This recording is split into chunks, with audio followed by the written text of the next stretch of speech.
Hello, my coding family. Let's see if you guys can hear me. Turn off this air conditioner.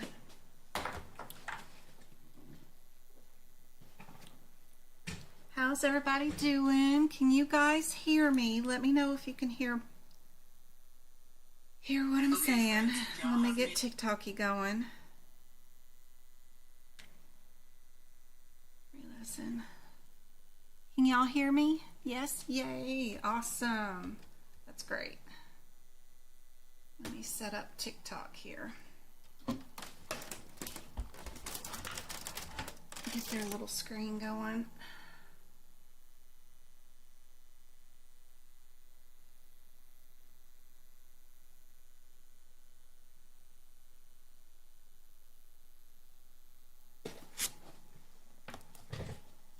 There's no echo or anything. Y'all can hear me good.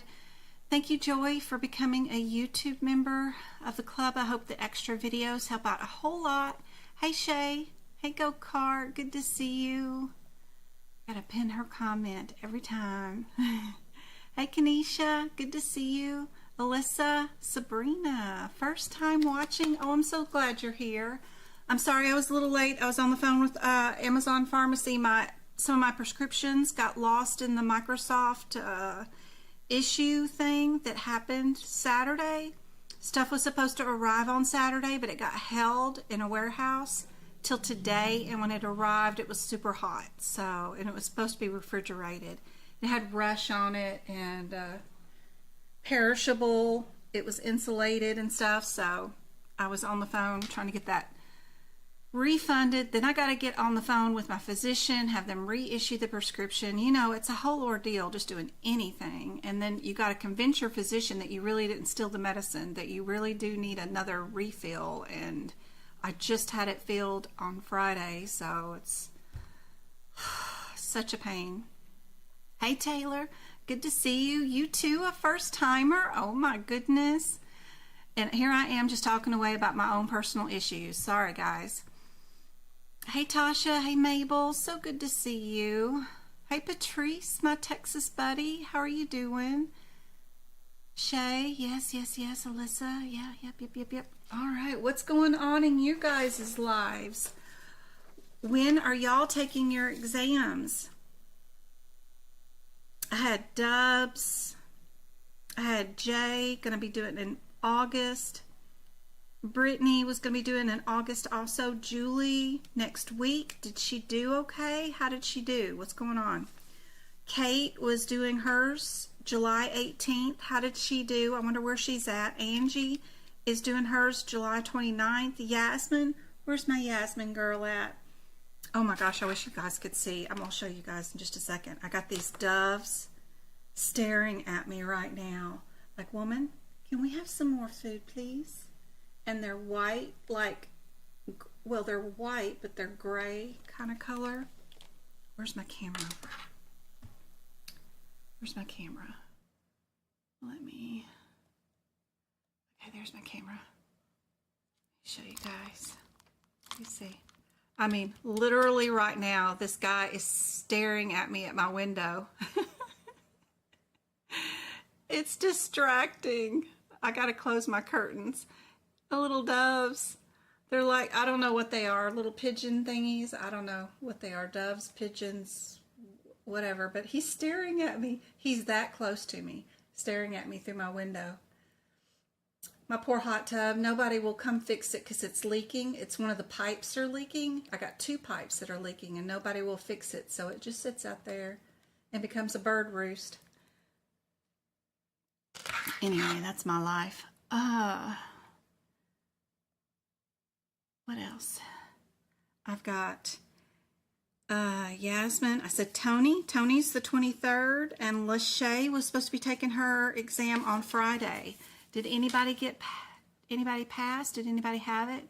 Vertigo, so I had to put off my exam. Aw. Vertigo is no joke. That stuff is crippling.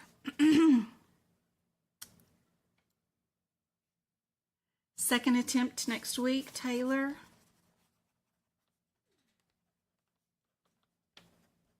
I have some really good email or YouTube videos that I did yesterday.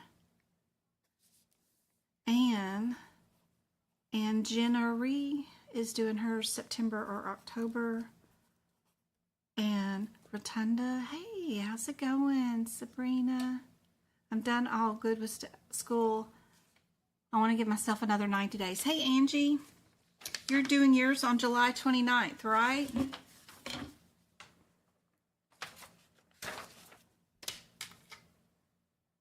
You start working, Ada, as a billing coding coordinator last Monday. How do you like it? That's awesome. Congratulations. Any foot in the door is awesome.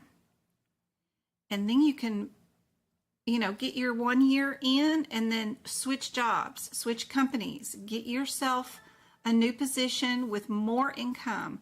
Definitely put down that you're making more than what you really are and try to get more vacation time, but don't stay stagnant in one position, in one job for too long, and be content with those 3% raises. Be sure and hop companies. Don't worry about it in the medical field. You don't need to worry about it looking bad unless like you're doing it every 6 months or so. Hey Elizabeth, how's it going? It's a lot to take in, but definitely worth it. I wanted to start out today with going over some of the E and M codes real quick. Before we get into, I've got a lot of guideline questions for today, but you guys ask away if you have your own specific questions about certain codes or something. But I wanted to see, without looking in your CPT book and just thinking from your memory, what code is 99281? What would you be thinking in your head if you were thinking about that code? What do we think? What is our main header? If we had a practice exam question with 99281 in the exam answer, what things would we be looking for, or keywords would we be looking for in the exam question to let us know that that is the correct answer?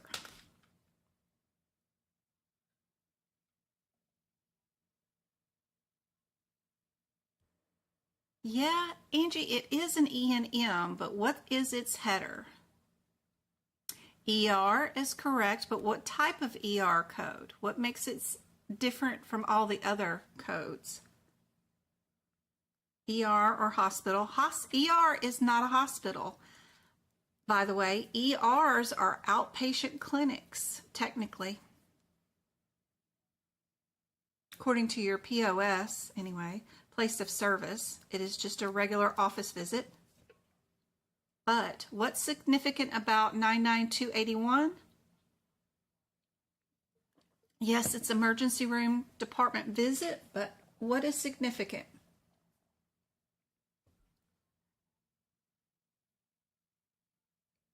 Not critical care. Let's see what TikTok's got. Thank you guys for the 50 likes on TikTok and the shares. Love you guys. Hope you guys are having a great time. It is an evaluation and management code. Kim, what is significant about it? Cindy just started her course through a community college. That's great. She's going to have an associate's degree probably in it. Low health concern. Actually, there is no health concern. This is all ER visits are established. There is no new patient or established for ER visits. This one is a nurse visit. This is significant because it is a nurse visit. Ooh, I'm typing that in the wrong spot. It is a nurse visit. Yep. ER nurse. If you're writing a flashcard for your E&M codes that I want you to basically know off the top of your head to make your certification exam easier, 99281 is one that I would want you to have as a flashcard. And the only things I want you to know about it is ER and a nurse visit. Does not require a physician to be around or to see the patient. It's simply just a nurse visit. What about 99242? Without looking in your CPT book, what is significant about that code? What is its header? If you were actually in the book, you would be looking for its green header, bold print, but don't go looking in your book. What is its header? Good job, good job, good job, good job. Not initial hospital, MK. It's a nurse visit, ER. Good job, MK. It is a consult. Yes, yes, yes. Consult, but what type of consult? Where is the consult, actually, is what I'm looking for. It's a consult, but where is the consult taking place? Good job, go-kart. What's significant? You use Blue Cross Blue Shield. Office. Good job, Natalie. Yes, office. Office visit. Perfect. That's all you need to know on your flashcards is 99243 is a consult office visit. Try to keep that in your memory. What about 99360? Without looking in your CPT book, what is significant about this code? Does anybody know? And try to answer without looking in your book, because if you get it wrong, it'll be you'll memorize it better if when I do tell you what the right answer is. Try to think. An associate's degree in probably medical assisting or something like that is usually through a community college, and that's where they do their medical coding from. So that's the program I was considering that she probably is attending. Close, but it's not prolonged counseling. Good job, MK, of guessing. It has not got anything to do with being a new patient or an established. 99360. Give me some more guesses. It is sort of hospital code, but what kind of hospital code? Ah, there you go, Natalie. It is standby. They technically can be standing by anywhere. It doesn't technically have to be in an ER, but they can be anywhere. But if they're standing by and waiting for a patient, they're getting paid for their standby time. So that is your one-word flashcard knowledge for that code. What about 99253? What is significant about those headers for this one? 99253. What do you guys think? Good job, Jim. Good job, Jim. Jim by design. Casey. Oh, she's doing x-ray. Love x-ray. I heard of a new job. I forgot the name of it. It's one of the areas that I shied away from. When I was 12, my grandmother had a horrible death with breast cancer. It was just traumatic for the whole family. She just basically drowned is what happened, and it was awful from the fluids that built up in her lungs and stuff. But so I shied away from oncology. But if you want a 6-figure job out the gate without any like college major stuff, you just go for 1 year of training. It is the person who does the chemotherapy at the clinics for you. They just administer the stuff. I forgot the name of it. I got to look that up again. It was one of those cool, unique little niches that not a lot of people know about. It doesn't have to be an RN nurse or an LPN. There's a new, 1-year program for this, and you help patients now, hopefully. because I'm 53, so when I was 12, meds were not as good as they are now. But you help patients get over their cancer, and you administer their chemotherapy. Anyway, I heard it's just a 12-month course, and they make a lot of money. But you have to be on site. It's not a remote job. And every once in a while, they do work remotely from home, just doing patients charting and stuff. But most of the time are clinic days. So anyway, it's a neat little niche. I'll have to make a video on it. I wish I could remember. Yes, we're going to be doing ICD-10 in just a minute. 99253 is also a consultation, but it is only done in a hospital admit situation. So that's the two things I want you to know about that one. What about this one? This one's tougher. I don't even think I would know this one. But what is 99457? I just wanted to see if anybody knew this code off the top of their head without looking in the CPT book. You're finishing up your medical records certificate from the University of Phoenix. Awesome, Jim.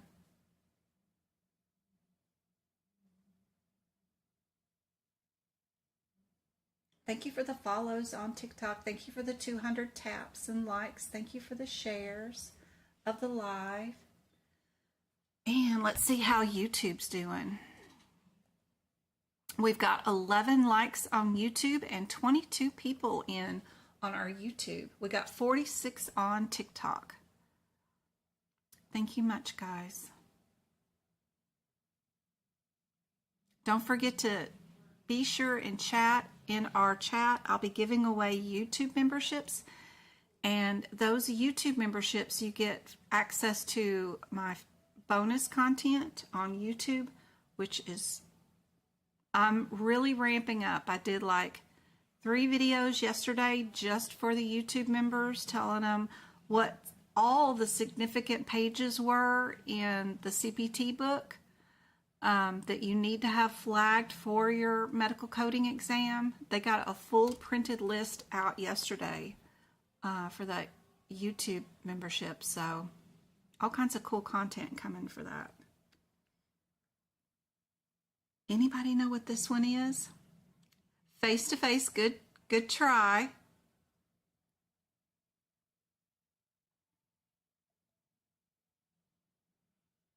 I'm so glad you're here too. She likes to shop. Hey, therapy dog. Not observation. It is a remote, Babel. Good job. This is a remote code, so if we're seeing patients remotely for a psych visit, and it is only billed monthly. So you don't bill per visit, you bill once you see them for the whole month and you bill it all together. Interesting code, but you don't technically need to know this one for your building your flashcards. It was just a cool code, and I was just curious if anybody wanted to know, if anybody knew that one. One more code. Anybody know what 99316 is?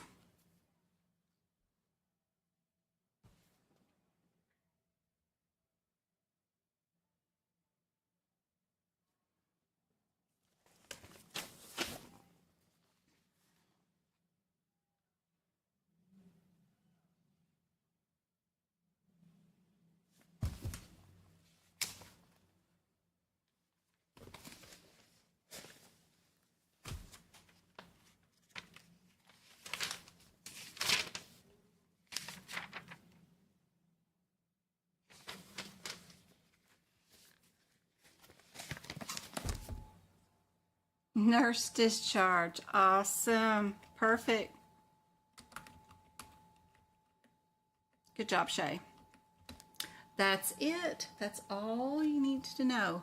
For our standby, what if I was going to bill for 2 hours and 15 minutes?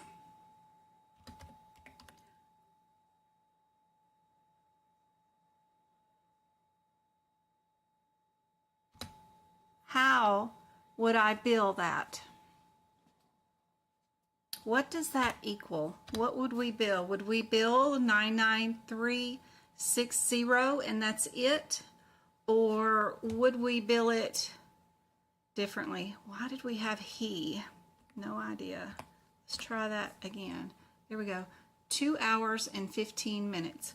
Do we bill it 99360 and that's it? Or do we add anything to it?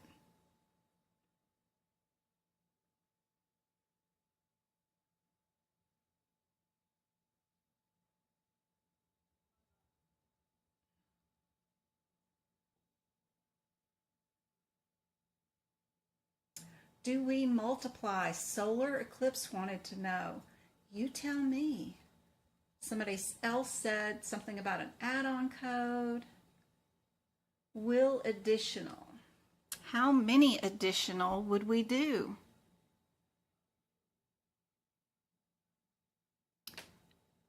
Two hours and 15 minutes would be what?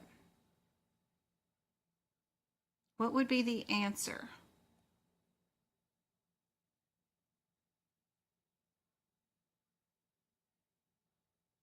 Katie says times 2.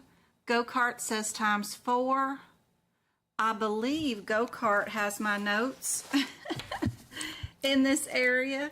So if we turn on my camera here and look at my notes, yes, y'all ignore anything that y'all see that you know you can't do in your notes, but here's my notes. Let me see if I can't get this to focus better.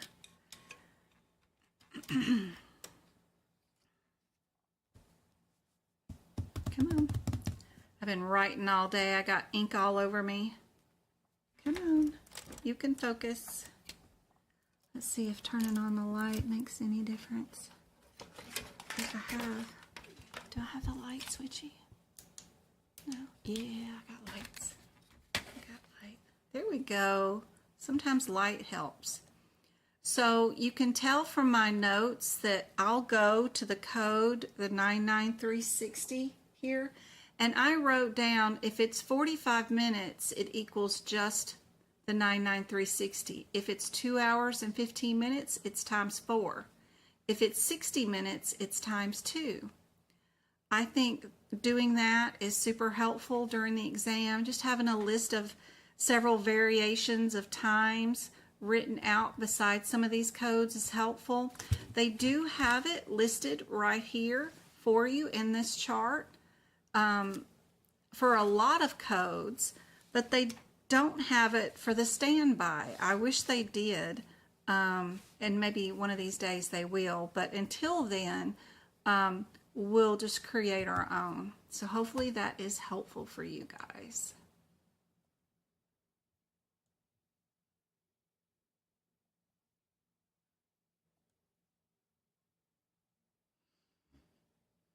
I was creating a TikTok or a YouTube video on this exam question yesterday, and I wanted to show off the fact that it does look overwhelming when you first look at this question. You know, there's a lot of CPT codes here, and every single answer starts out with a different code. Remember that you've got other strategies in your head. If we look at the secondary code, it is easier to divide these answers up by it because there's only 2 codes. The 75710 and the 75716 are just 2 codes that you could run to and look up the difference. One of them is unilateral and the other one is bilateral. So that's super easy. You can go through your exam question here and look to see if you did bilateral. And you can tell here that you only went in from the right femoral approach. You didn't go in again. We're not going to see any left femoral approach going into the other leg also. So it will be a unilateral procedure. that gets you down to just a 50-50 answer. So that's super quick. And then the only difference between this cardiac code and that cardiac code is location. If you look up 36216, you should have your one word difference. I think it's like bradycardia or something. It's up in the chest or arm location. And then this, the 46, is down in the lower limb or lower extremity leg area. And you know you're down in the common iliac area, so you know you're in the lower extremity. So we know that our answer is C with this question. It's a lot easier sometimes, instead of looking up the 4 different CPT codes that are all scattered about in 4 different locations because they're not back to back. We've got a 60 and a 60 and then a 62 and a 62, but they're all in different locations. It would be more difficult to look up those 4 CPT codes and figure out where you're at instead of just doing the division by the radiology. That makes things a whole lot easier. So I like that technique for sure when I'm doing these questions. I'll look for any way I can to organize the answers into easily dividable groups so that I can eliminate a set of groups during the exam. Time is your enemy here. During this exam, you've only got 2 minutes per question, and that time flies when you're in the middle of these coding exam questions. So, yeah, let's see if we can't get this font maybe a little bit bigger. Am I at?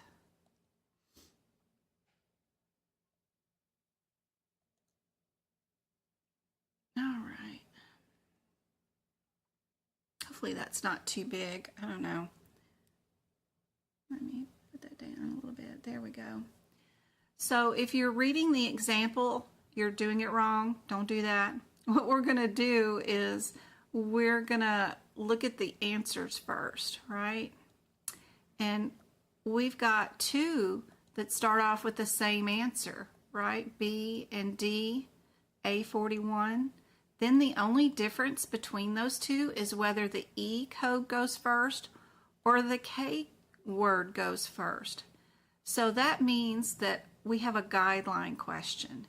They want to know if we have a blood disorder like sepsis, would we do our hypertension or diabetes, whichever one that is, and then the K code next? Or would we do it in the reverse order? So what I like to do, of course, is already have the notes in my book so that all I got to do is run to my A41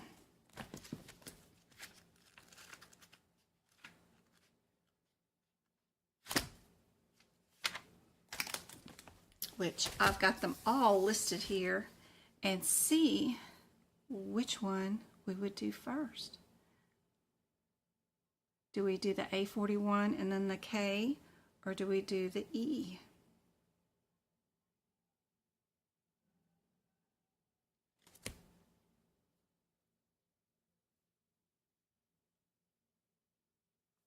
Which answer do you guys think is correct?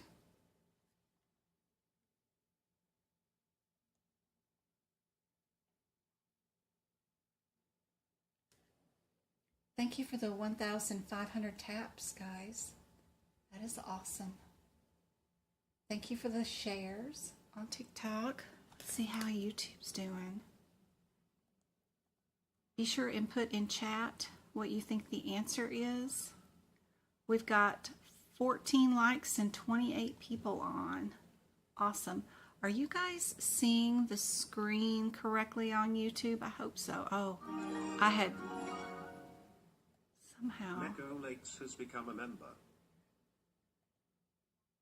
There we go. That's better. Now we got 15 likes and 29 people on. Yay.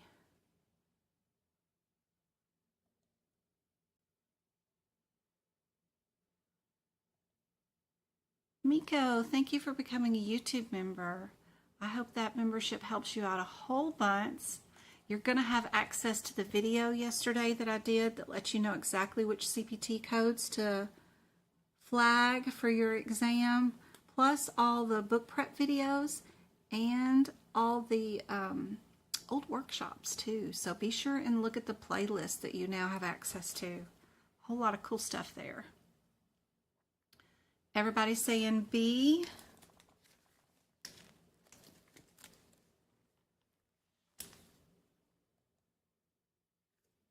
On YouTube, you're driving and listening, MK? Please adjust the camera back on TikTok. If you want a better view on, I'm streaming direct and live on YouTube, and it's completely free. So you can go to Medical Coding by Jen on YouTube, and the stream is much better because it's direct from my computer screen to your screen. So would we do an A code, a K code, and then an E code, or would we do A, then E, then K? A is our infectious diseases, anything, and K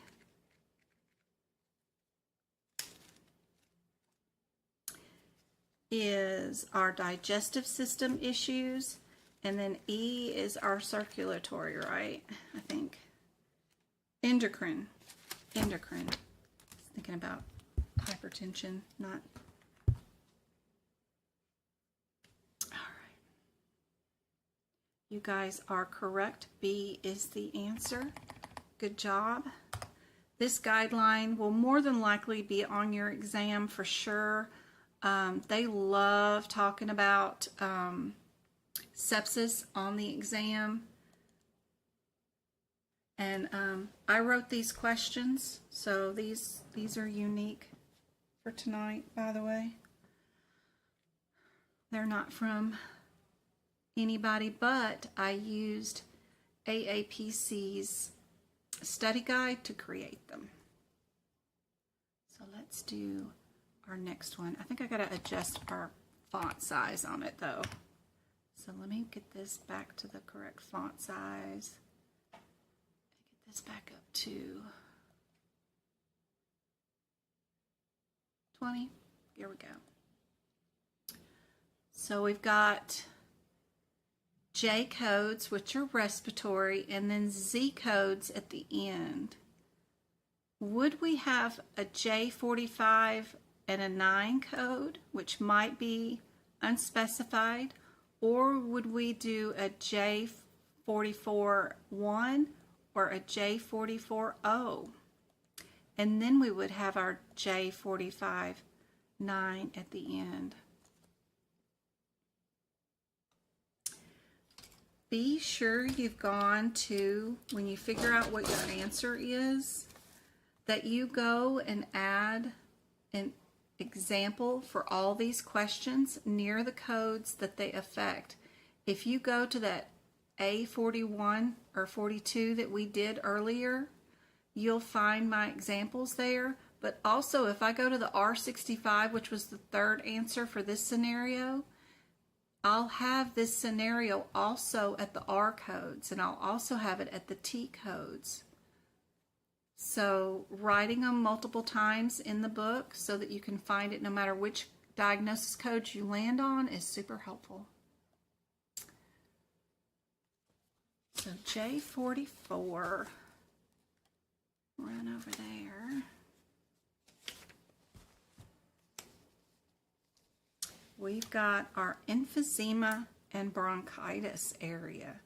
We've got guidelines that go with this, like acute exacerbation of chronic obstructive bronchitis and asthma. There is a guideline 1C10A.1 that goes with these. Do you know what's included, what's excluded, what order we should be doing these questions? Mr. Smith is being seen for COPD with acute exacerbation of asthma with long-term use of corticosteroids. We know that the steroids is going to be last, but do we know which code is going to be first according to our guidelines? Which answer do you guys think is going to be correct? Will sepsis always be coded with a K then? And then an E? If the sepsis arrived from the digestive tract, if the sepsis arrived from somehow or another diabetes caused it, then no. It just depends.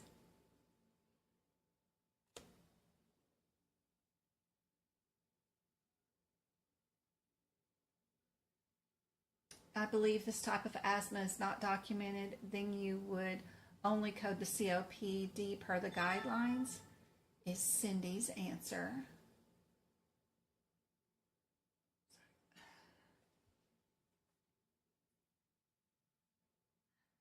Another B from YouTubers. We do have another B. Let me get this sized properly so you guys can read it. I don't know why I thought leaving it at 12 font was going to work for tonight, but I did. So ICD-10 guideline states for a patient with COPD with acute exasperation, the correct code is J44.1.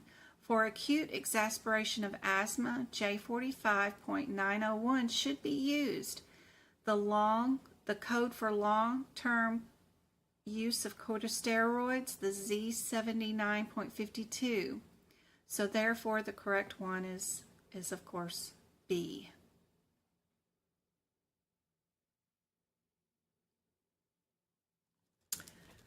Go to our asthma. Where is our asthma? We said it was J1C. Oh Lord.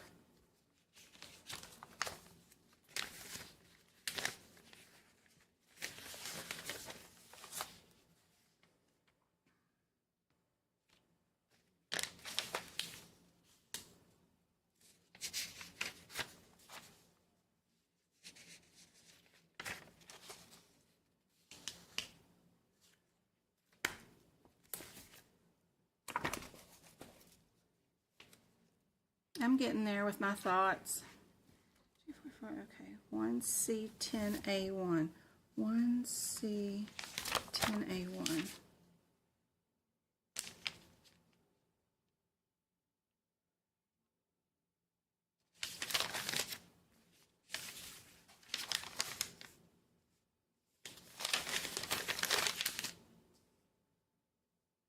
So that's on page G18. G18. So our guideline for our TikToker, Miss Cindy, is right here. It is for our COPD with chronic exasperation. It says codes in this category right here. And then we've got our scenario, J44, J45, and then any environmental conditions, smoker, and then of course our history could be added to that. There's our guideline for that one.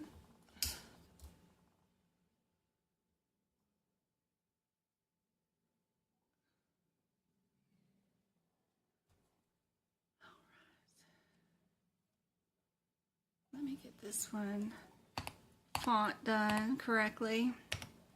This one's my favorite ICD-10 code. We've got 3 answers that start off with the Z code first and 1 answer that starts off with the C code.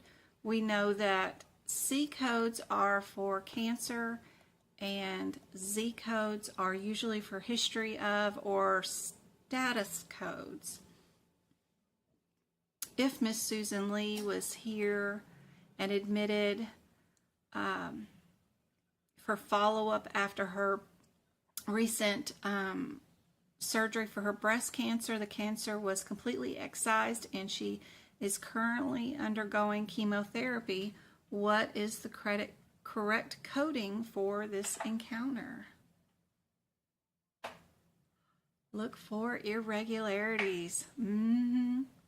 Would we have 2 diagnosis codes, or would we have 3? We got 3 diagnosis codes here. 3 or 2.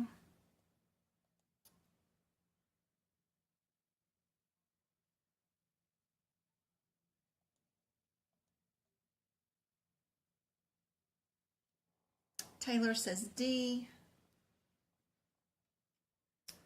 TikTok is saying C. If they are being seen and they're undergoing chemotherapy today, what is our first diagnosis code of the day? We have 2 answers that start off with the same answer also, which is B and D. They start off with Z51 code. And then they have the cancer code, then they have the Z85 code. D has the Z51 code with the Z85.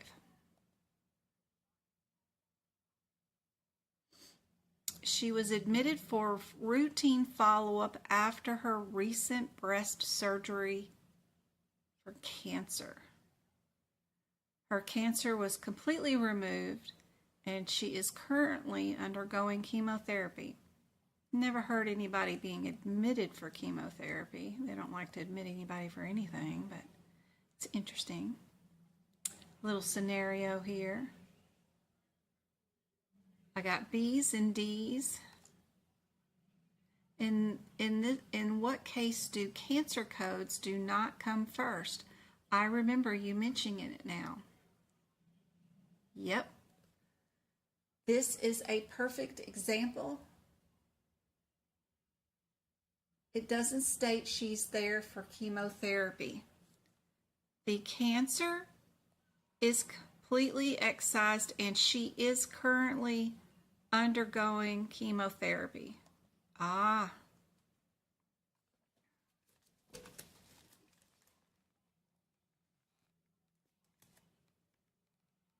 If she's currently undergoing chemotherapy and is currently admitted, she's currently getting chemotherapy. So our Z51 would go first. We would definitely need to give her a diagnosis of her C50 and her Z85 for that. Crazy scenario.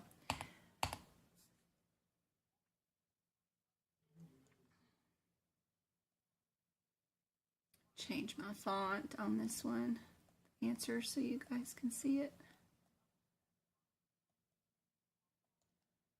According to the ICD-10 guidelines, the patient was admitted for the purpose of chemotherapy.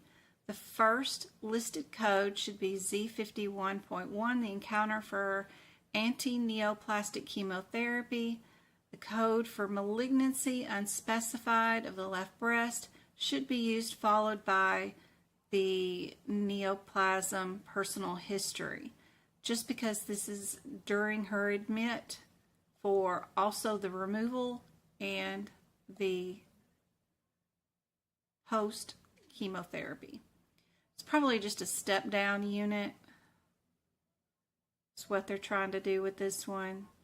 She had the breast removal yesterday or the day before. Today she's having her first bout of chemotherapy. So she would end up with these codes. You've got, if she's getting current treatment and she's currently getting chemotherapy, you still have to give her the diagnosis for the cancer. And when she follows up with her PCP and they're no longer treating her, she's no longer even taking the oral medication to prevent breast cancer, which many of them do, You will still keep giving them the cancer diagnosis until they completely stop the treatment. Even the daily or monthly pill that they take for preventing it. So we won't go to completely the Z85 until they completely stop all treatment as a solo diagnosis that is tacked on at the end of stuff.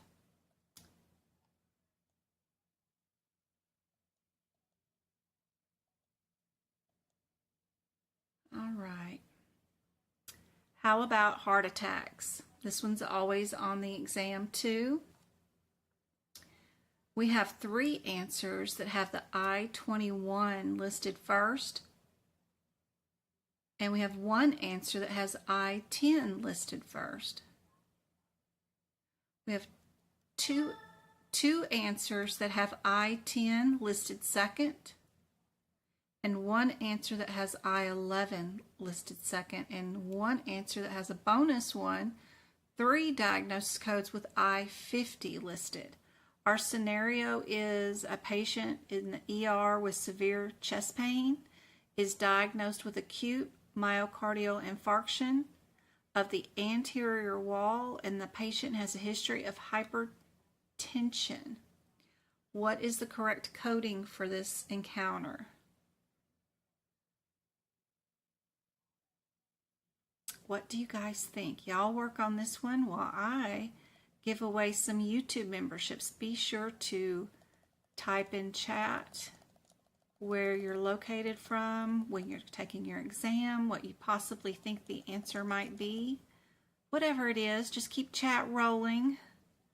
Let me know what time it is in your area. Anything will work. That way when I give YouTube this money and they pick out the winners, they usually pick out winners who are the most vocal.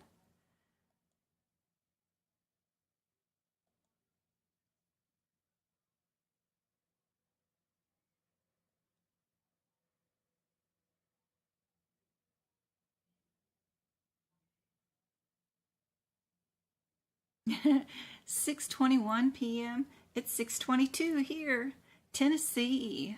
Hey Sharon. I miss Tennessee sometimes. Colorado. We got some C answers. Positive changes. Got 921 there. And MI. Michelle is in Ohio. Jackie won. Michelle, she just chatted. Yep. And go-kart again. And Katie.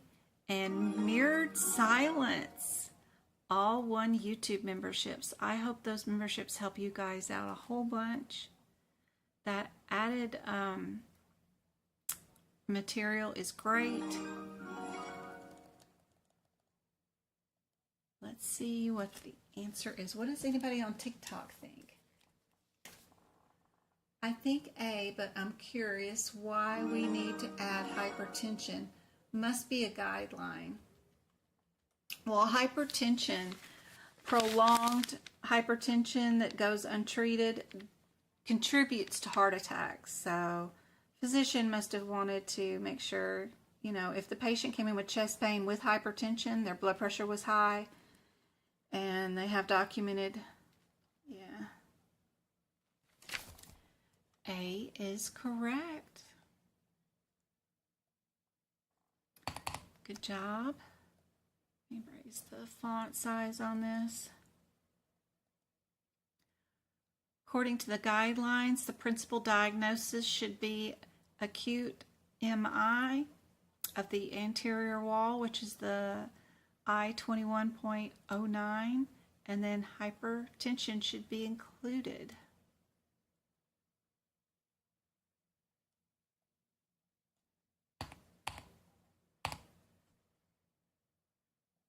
And of course, having a heart attack is probably going to make your blood pressure high. Some patients come in with low blood pressure, though. It is kind of weird. You never know what you're going to get. All right, we've got pneumonia and kidney disease and respiratory failure. What's the order of operation here? Are we going to do J18 first and then an N code and another J code? Are we going to do J96 first, then J18, and then the N code? We've got two answers with this first answer is the same, which is A and C, and then they just swap. They put the kidney and then the other respiratory issue is last. So when it's an order of operation like these, then it's a guideline question. They want to know if you know which one would go first. We've got Miss Green, who is admitted to the hospital with pneumonia. She also has a history of CKD stage 3, and during her hospital stay, she develops acute respiratory failure. So she didn't come in with acute respiratory failure, but she developed it after admit. What do you guys think the answer is? Katie, you passed. I was asking about you. I had my list and I called you out earlier when I got on. I was wondering, she did it in July 18th in Tennessee, and she passed. Oh, I'm so proud and so happy for you. Congratulations. I'm sure you could have done it without me.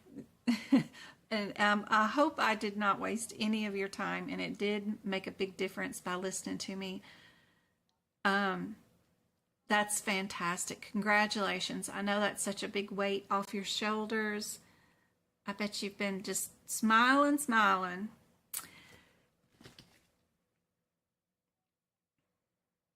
Thank you so much for coming back to let me know. If you decide to get another certificate, I'm working on more material for CPMA and CRC, by the way, one of these days. But congratulations. I am having a workshop this Sunday for CPMA. If anybody is interested, it's going to be all cases. The cases are audit in nature, but they are auditing the level of MDM, whether the physician's signature matches, or whether they use the correct modifier, or if they should have billed for a radiology or not. Maybe some of it could be helpful for CPC, but definitely COC or any other certificates. If anybody's interested, I am doing a 2-hour workshop this Sunday at 2 p.m. for CPMA, and it's only going to be cases. One.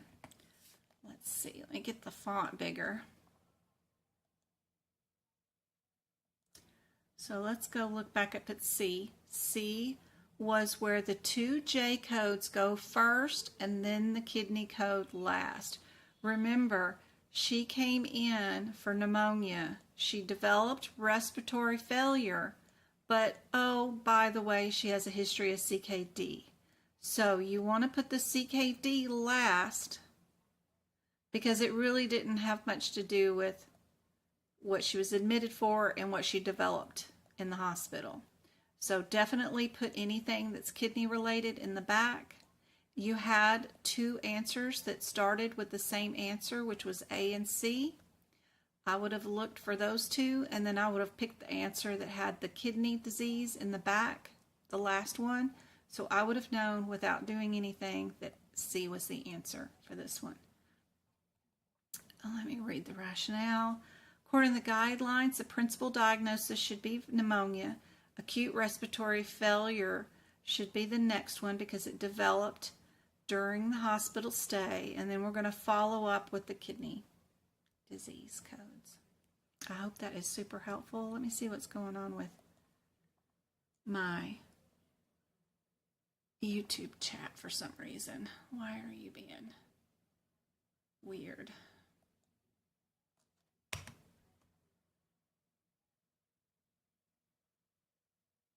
Let me update it on here. Hold on just a second.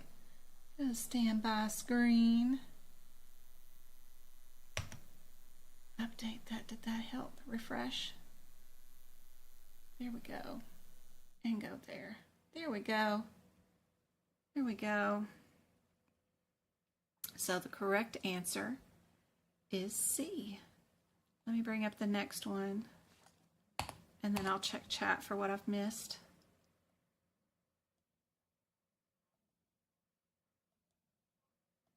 We've got two answers with an M80 code as first, then two answers with an S72 as first. Our scenario is a patient that was admitted with a fractured femur after a fall from a ladder while painting the house. The patient also has a history of osteoporosis without current fracture. How many diagnoses would we have for today? If we look, we've got two answers with A, three answers with B, two with C, three with D. That would go into my decision making right there. Let's see, what did I miss? Y'all can't hear? Are y'all able to hear me now? I hope you are.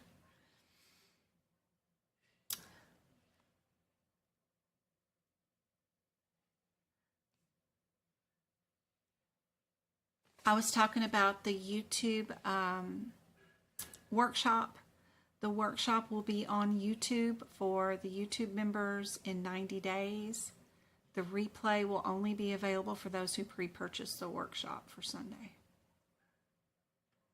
Then it'll eventually get to YouTube. Sorry, guys. I don't know why YouTube froze. That was weird. Hopefully I don't have it. Okay, no, I don't have it recording.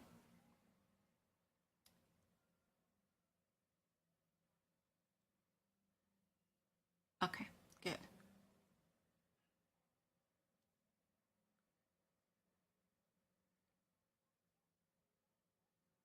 Everybody's got A over here. What about TikTok? I got 51 of you guys on. Thank you for the 4,000 likes and the shares on TikTok. You guys are awesome. They are saying C is the answer. Remember, I do have a more direct view on YouTube streaming right now if you guys needed that. I have 32 people on and 25 likes on the YouTube channel. Thank you so much, guys.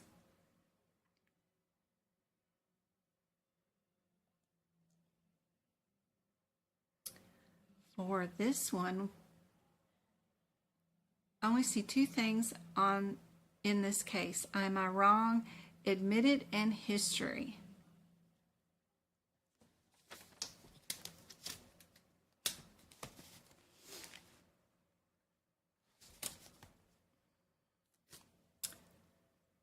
What was the patient doing and where were they at? You could probably put their own house. I see we could probably put some more codes down here that we didn't utilize technically. But B is the answer. Let me get it big enough for you guys to see.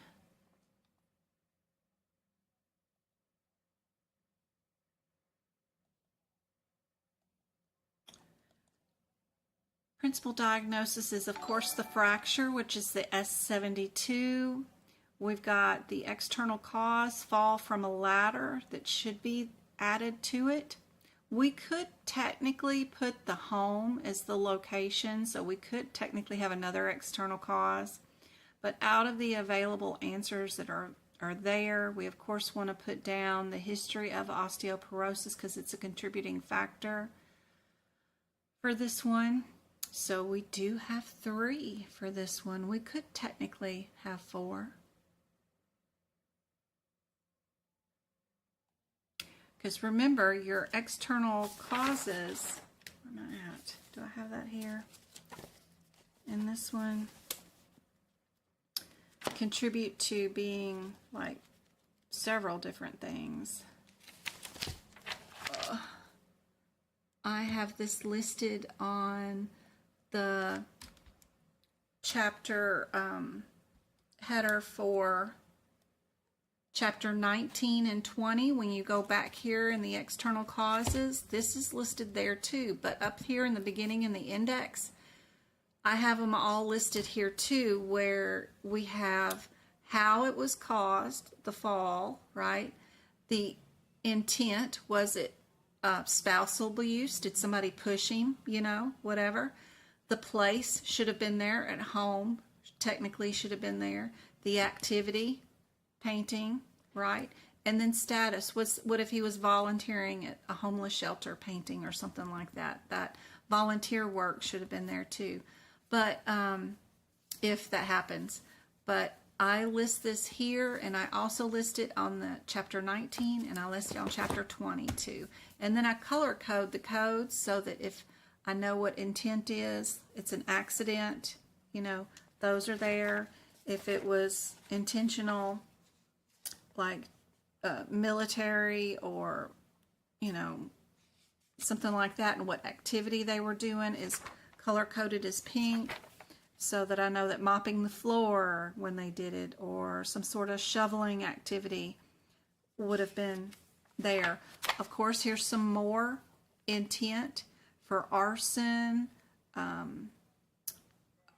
a bar brawl, you know, crashing, those kind of things can still be part of the intent. So my notes are great to have during the coding exam for sure. Plus the process of color coding things and stuff like that in multiple locations is super helpful for memory retention too. I can't learn by just reading alone. I have to do things to learn. I'm more of a hands-on learner than I am a reader. So that's why I go overboard with my doings.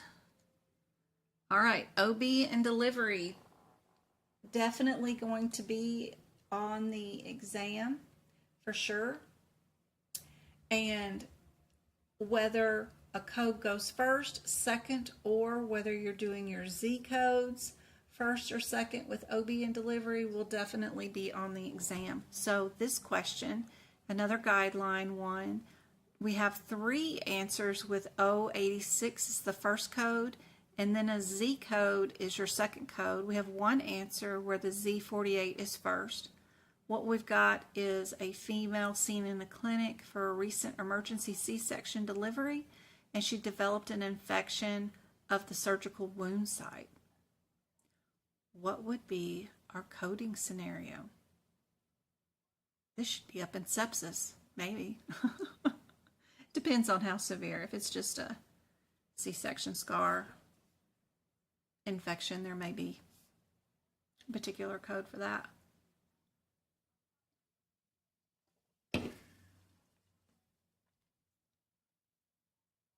I'm so glad Katie passed.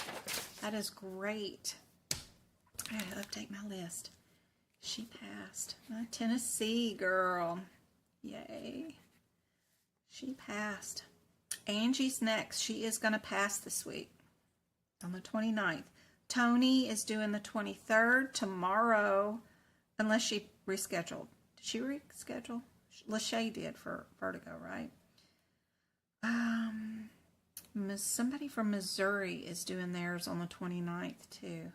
Is that the same one, Angie? Maybe Angie. I may have written her down twice.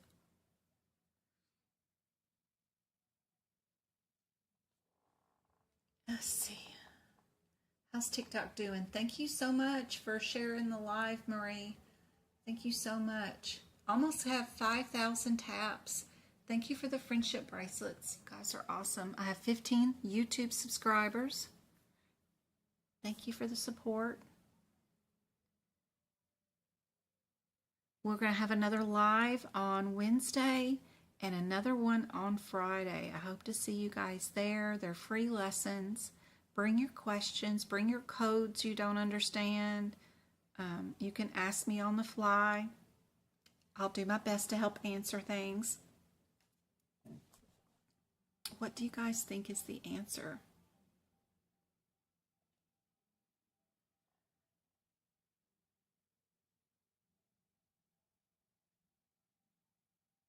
We need to answer all 5 for these case questions.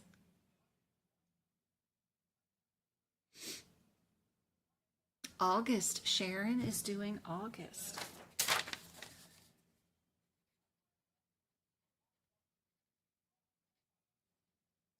The guidelines are going to be the most amount of questions that you have on the exam for any section. Sometimes they appear to be like ICD-10 ones or other ones that you think are just a code related one, but they're actually guideline related ones. So it's one of your bigger sections. It is the biggest section. This one, we're going to do B. O86 is going to be our first one. The Z88 is going to be the second one. Principal diagnosis code is the infection of an obstetrical surgical wound. Follow-up care for cesarean is our Z48 code, which will be our secondary T. code. Lewis has become a member.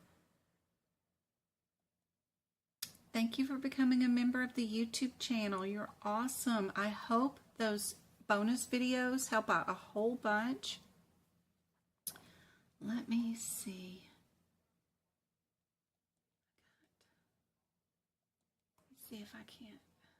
I'll show y'all some stuff. Medical coding by Jen YouTube.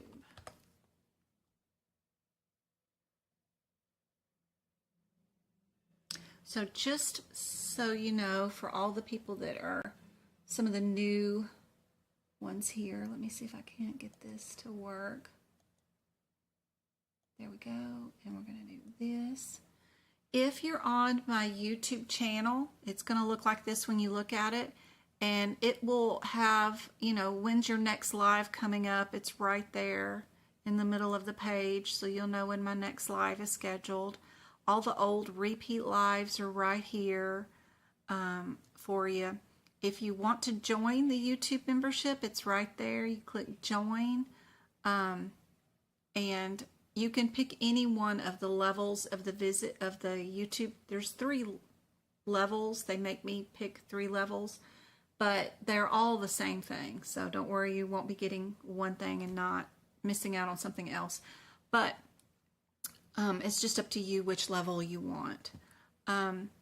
Here, up at the top, we've got podcast. So if you want to listen to me just read you the CPT book and the E&M guidelines, that's what this podcast is. I'm reading you sentence by sentence of the E&M guidelines and then telling you what I interpret that sentence to be. Some people like listening to that kind of stuff during their car rides and stuff or while they're doing housework. So that's what the podcast is.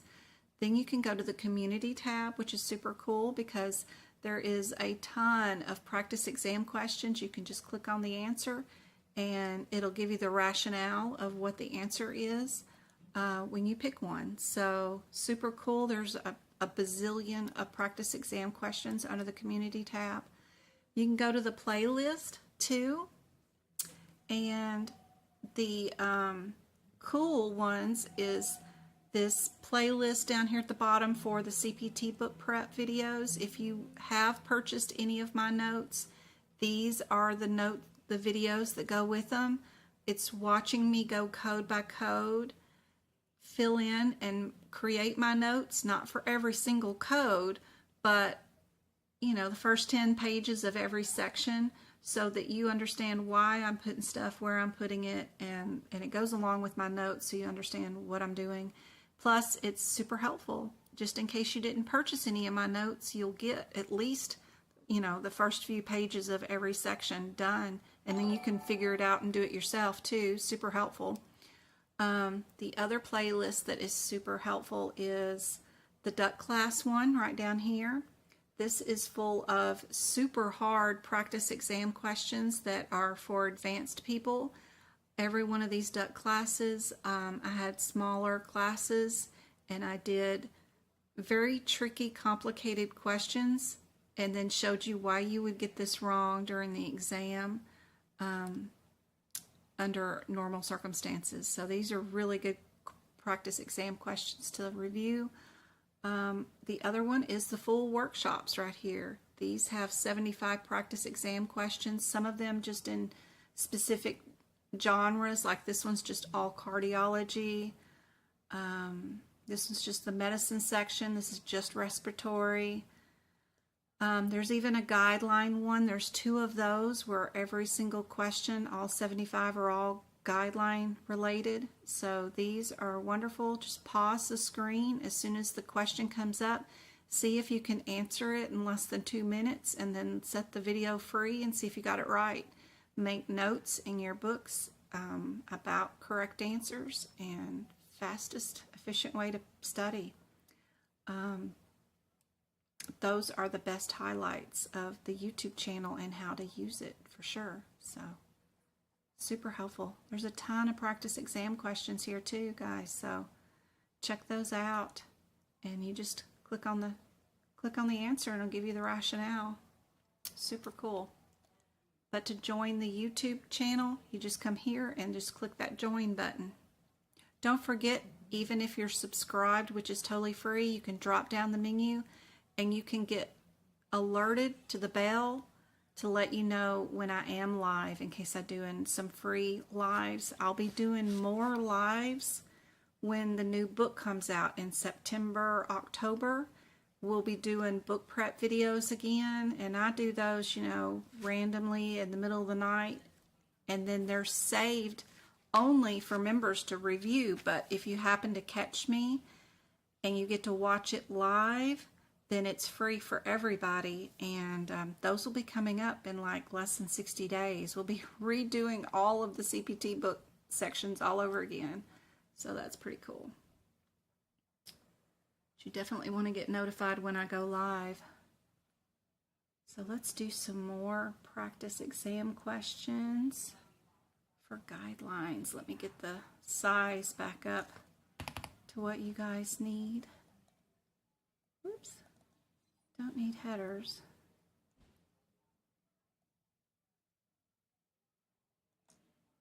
All right, we've got 3 answers where I-20 is the first part of the answer, and then the second part of the answer is an E code. We have one answer where I-20 is first, and then an I-25 is next, and no E code. What would the answer be here? We've got a patient who comes in for chest pain, diagnosed with stable angina, and is documented with a history of hyperlipidemia. What do you guys think the answer is for this one?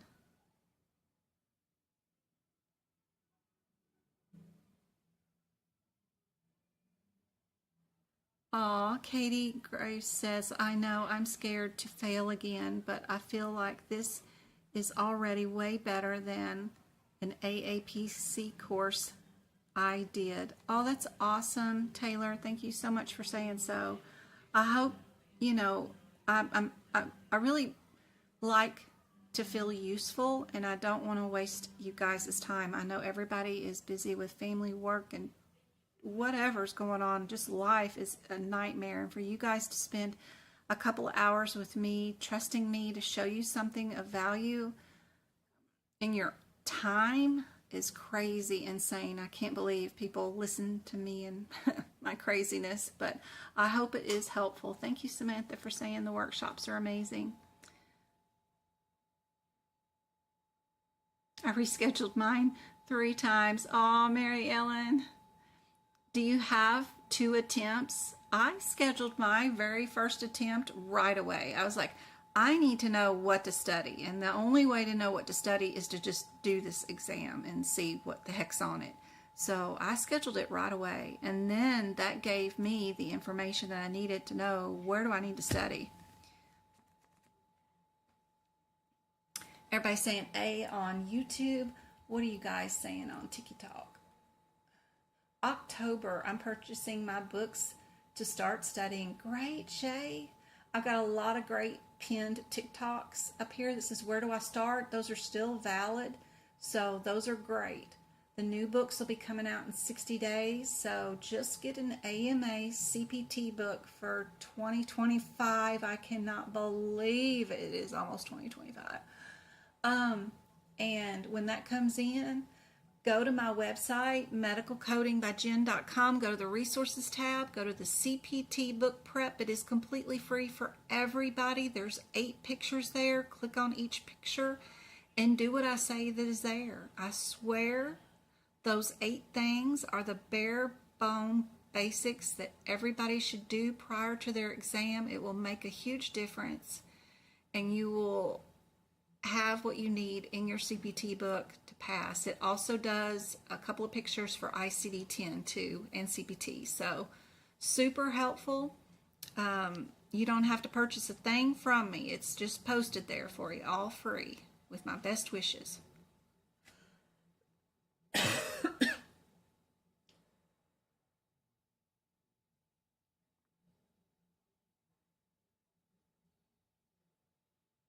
Exam is Wednesday. Love the feeling a little nervous. Yep, that's normal.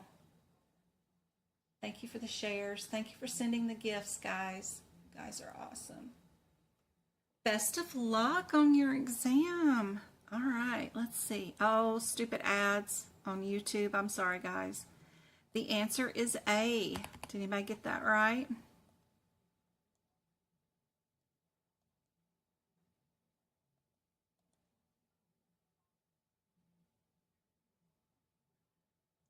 Here's our next scenario. Get the fonts bigger. All right, we've got ends as the very first diagnosis code. Do we have 2 diagnoses or do we have 3? We have a patient admitted for acute pyelonephritis, and the patient has a known history of CKD stage 2. What do you guys think is your answer here?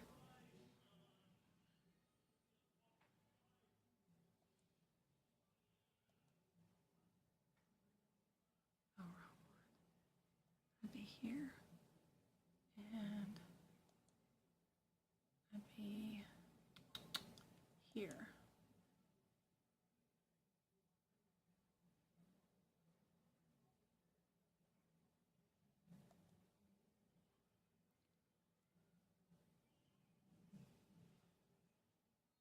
I'm just starting my journey at coding. Awesome. Likes to shop. You are in the right spot for sure. Thank you, Go-Kart. Happy to help. Happy to help. Hey, Dr. Z, good to see you again. Indeed. We are definitely going to be A. Good job. Everybody knew that one. The kids got Harry Potter cranked. Anybody else ready for summer to be over with? I know I could not wait for school to end and summer begin, but now I'm like, oh my gosh, they're eating me out of house and home. It's like, go to school so you can't eat all day. But I have 2 15-year-old boys, so it's bad. I bought 4 pounds of barbecue yesterday, and it's already almost gone. It's insane how much they can eat. Today's my daddy's birthday. I miss the guy so much. He died in 2013, so we always try to have some sort of meal around his birthday, and so I ordered it for Sunday, but sure did miss the guy. All right, we got 3 answers with ZOO as the first code, or I-10 as the very first diagnosis code. We've got 1 answer that has 3 diagnosis codes, and 2 answers have an RO3. I'm always super suspicious about the R codes, because if we have a diagnosis code, should we be using any symptom codes? So for right here, we've got A patient presents for a routine physical exam, but during the exam, the patient's blood pressure was found to be elevated and was diagnosed with essential hypertension. What would we be coding this patient as? Today's your mama's birthday. Aw, 2 cancers. My daddy is cancer. I have 2 16-year-olds, and I fuss at them when they keep going into the kitchen. I know. I got like radar on in my... I'm like, you're not going to the fridge. You're not hungry again. You're just eating because you're bored. Your tummy is not growling and grumbling at you. You don't need to eat. There's nothing... If your body is not complaining at you, you don't need to eat. But you can't tell 15-year-olds nothing. They're starving.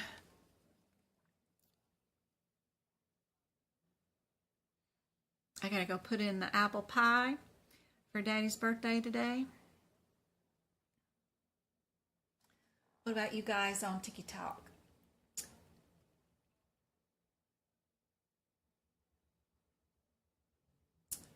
Remember, I got the CPMA workshop coming up this weekend. Super helpful. And let me show you some other free stuff I've got on my website.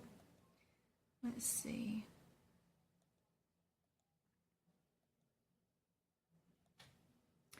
Super cool. If you do go to the medicalcodingbyjen.com website, if you click here on the resources tab, that's what I'm talking about. The CPT book page is right there. Super helpful. It's got the 8 pictures on it. And as soon as you get your AMA CPT book, it's the first place you need to go. It'll tell you what to do. But also go to the FAQs. If you want to join our Discord study group, it is completely free.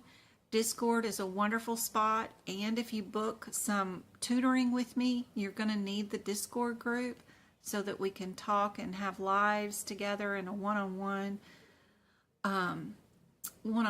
with us. This is all about what Discord is, how to install it, and then how to get into our group right here. It's completely free and it's untrackable, and you won't get any advertisements or anything like that, so it's wonderful. Also, one more thing that I have here is the CMS website, which is really cool. They have some free certification classes that you can download and do and get a certification in several things, including ICD-10 guidelines, how to do rejections and denials. You guys that are passing your CPC exam and you're trying to find a job, please go here, get all their certificates and add them to your resume.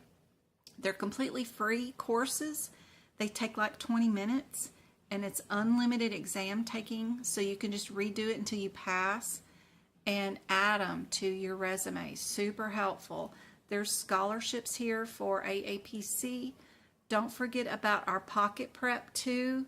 Pocket Prep is our lovely sponsor. If you're here on my website at Medical Coding by Jen, that big pink button right there is where you can get access to 750 practice exam questions. By clicking that pink button, come in here to the medical, click that, and the very top link right there is AAPC. Click that. You get access to 750 practice exam questions with a pass guarantee. And there's the pass guarantee right there. And the price is only $15 a month. If you get the 3 months, you get it down to the $13.99 a month, and that's where the pass guarantee kicks in. If you don't pass, they'll give you another 3 months for free. This is great because they give you the rationale and the page numbers where the answers are, which is so cool. You get a question of the day. You can take 10 quick quizzes. They keep up with what scores you are per section, all 18 sections or whatever of the exam. And you can put this on your phone or your desktop. They do all the subjects, including cases.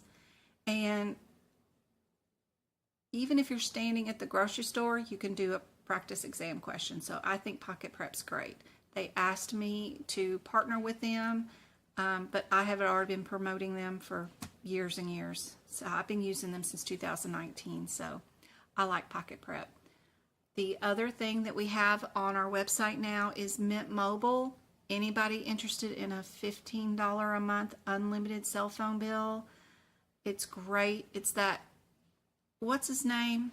I forget the actor who's making a lot of things cheaper. After your first 90 days of Mint Mobile, it's going to go to unlimited $45 a month, but that's it. There's no extra bonus fees or anything like that.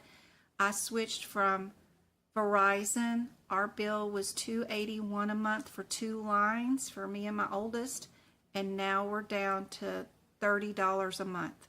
And I have better service than I did with Verizon. So Mint only allows 1% of people that apply to have a link with them to be a promoter, and they allowed me to be a promoter. So if you click the link, then I get a few bucks, but you also get just 15 bucks a month. So I'm just like, since I quit my job so I could stay home and teach you guys full time now, and I retired as of May 31st, every little click helps out. So just so you know, those are there if you're looking to get down and cut some bills. But the other cool part right here is my website. If you go to the practice area, this is where I have practice exam questions that I wrote. You just click on the answer and it'll tell you the rationale. The other thing that I have is the flashcards where we started our live today. You can click on these and do the flashcards and do them without, without your book. Just tell me what is significant about 99211, right? Is that an office visit established without looking at your book? Is it an office visit new? Or is it an office consult? Or is it an office nurse? So click your answers and then hit submit and see if you're right. When you do all 3 quizzes, you can leave the program and then rejoin the program so that you can redo these flashcards. This is super helpful. It's just over E&M. It's just over the codes that I'd really like you to get familiar with, learning just the bare bone basics of the headers for some of these codes, because it's super helpful. So that is completely free on my website, and there's also a PDF down here about the heart, which is kind of cool because if you do it, it will fill in the blanks for in the PowerPoint presentation for you. And one of the answers to this questions on the exam is right here on this slide. Absolutely, it's right here on this slide. So super cool. You can download this straight to your computer in PowerPoint or PDF form, whatever you want. But super helpful, free area for you guys. I do have a membership now on my website also, along with the YouTube membership. YouTube membership is for videos. My membership on my website is just for more practice exam questions. So if you want just bare basics like E&M, anesthesia, cardiology, integumentary, and diagnoses, that's $5.99 a month. If you want all and everything else that I have, modifiers, oncology, ear, nose, and throat, guideline questions, digestive, everything, that's $7.99 a month. That's it.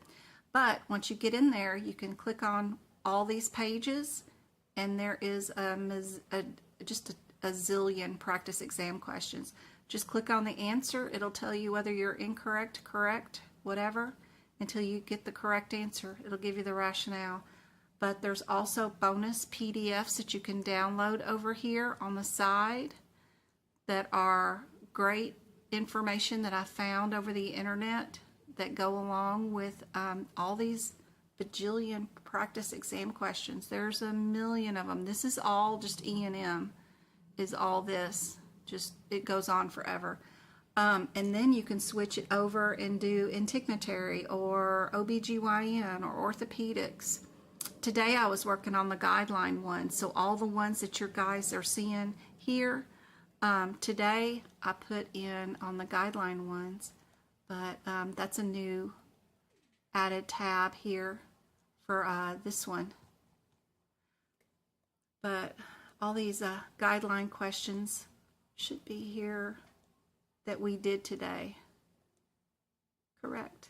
There may be some extra ones too. And I keep adding more and more to them. I added yesterday some new modifier questions. They're always changing, updating. Go to the modifier one page. I added these new ones yesterday. So just click on the answer and see if you got it right or wrong. Super cool. But they're just my questions. They're not anybody else's. So I also have another one that's just CRC. So if you're doing the CRC membership certification, I have over 500 practice exam questions that I wrote right here just for CRC. So if you've already passed your CPC, you can end your regular subscription to those practice exam questions and move over to CRC and do all these and just concentrate here. Plus I got a ton of free PDFs for the CRC people too. So super helpful. Don't forget about the shared gallery. It is free for you guys. Has valuable information that you guys will need, especially for the exam. These are some of my very favorite anatomy pictures, or how do I get rid of my apprenticeship status, how do I get an extra hour for the exam, how do I do twin deliveries. My favorite pictures, they're free for everybody. Don't forget to click on these pink and blue ones here, because these are super helpful. Everybody needs to go get these, because over here on the left is a CPT code and over here on the right is a number, and you need to go to each one of those CPT codes and write that number down. Like you need to go to 90697 in your AMA CPT book and write down the number 6 next to that CPT code, because if you get the one exam from AAPC that asks you a vaccination question that you need the components for, you need to add that to your CPT book. Lisa Page has become a member. It will not be in your CPT book, and there's nowhere to find it during your exam. So go here, find these pages, and just write down how many components each of the vaccines have in it. It'll help you out during your exam, I promise. Anyway, it's all free for you guys, so I hope this is helpful. Let's get back to those questions that I have for tonight. Turn that off and turn that off. And let's see who got this one right. Anybody get A as the correct answer for this one? We've got our annual exam, our ZOO code, of course. And then we've got our essential hypertension, the I-10. That's it.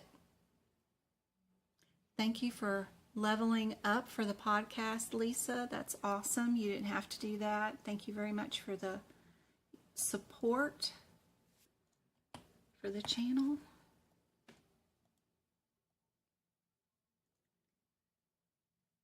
Let's get this to an 18. All right, we've got another one that is presenting with a cough and shortness of breath. Then they're diagnosed with bronchitis due to mycoplasma pneumonia. Does that mean the patient has one diagnosis, or do they have two diagnoses? Would it be a J29, J20.8, or a J20.0? We do have two answers with J20.0 in them. What do you guys think? Hey, Twinkle. Good to see you. Modifiers. Where's the coding cheat sheets? Those are on my website. Also, too, I have an E&M document in my store that has the E&M cheat sheets. Is that what you're talking about? The E&M study guide that I made? It's like if you have a person who comes in with, and the doctor orders one x-ray and one urinalysis, what's the data? Is it a low, moderate, high, that kind of thing? I have those cheat sheets on that document for the problem list, for the data, and for the risk. Thank you for the follow, Miss Just. Thank you for liking the live, Twinkle. You're awesome. I got 6,000 taps and 19 people still on. What about YouTube? What did we end up there? We still have 27 people on and 32 likes. Yay. Guys are great. What do we think the answer is here? Good night, Angie. We've got just D as the answer. Did anybody get that right? Yep. We've got several D's on YouTube. What about TikTok? According to the guidelines, the principal diagnosis should be the acute bronchitis due to that pneumonia. There's no need for separate codes for anything else. Good job. I think most everybody got that one right. What about this one? We're getting heavily into congestive heart failure. I always freak out about these diagnosis codes because they just seem to be harder to do for some reason. We've got congestive heart failure with history of atrial fibrillation. We've got two answers that start off with I-50.9 and two answers that are I-50.32. Thanks for the follow, Princess. Thanks for 7,000 taps. Wow. Thank you, guys. Thank you for the 17 shares.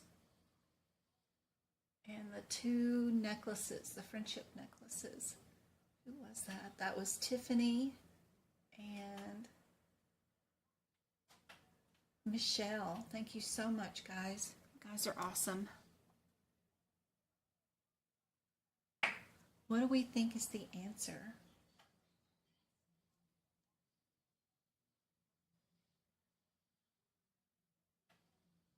Everybody getting tired? Getting close.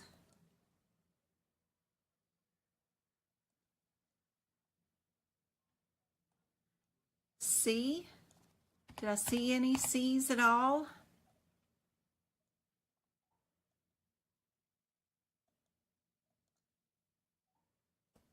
We are going to do the principal diagnosis of congestive heart failure first, then chronic acute exasperation is second.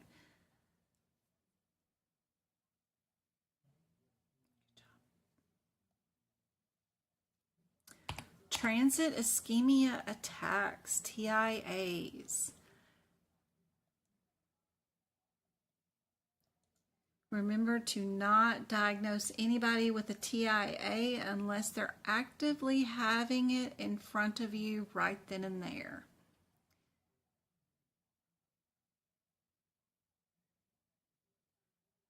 Looks like we need to know whether we're going to have 2 diagnoses or 3. We have Miss Taylor, who is admitted with symptoms of TIA, and she has hypertension and hyperlipidemia as her history. Do we have Ryan Rentals? That's him. He's the one that did the Mint Mobile. And super cool. They don't pay any advertisers or have any kind of sales team at all.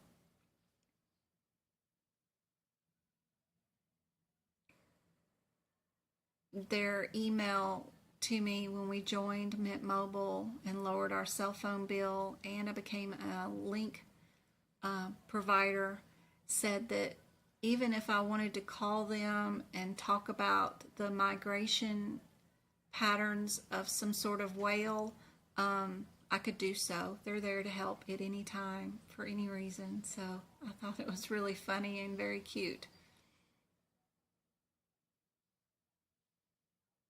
Very transparent on the bill. You know exactly how much the federal government is getting, or the FCC and all that stuff. They have very plain billing, super simple. Love it. And I'm loving the service. The service is so much better.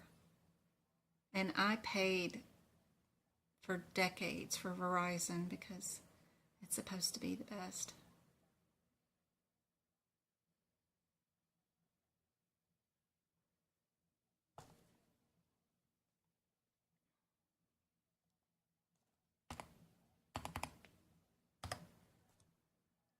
We got A.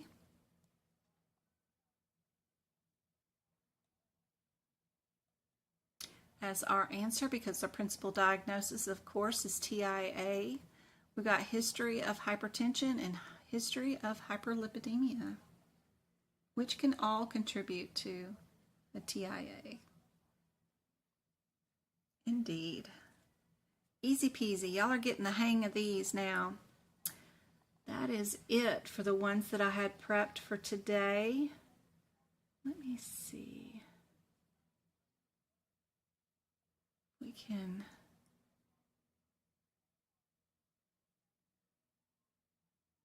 bring up another one real quick.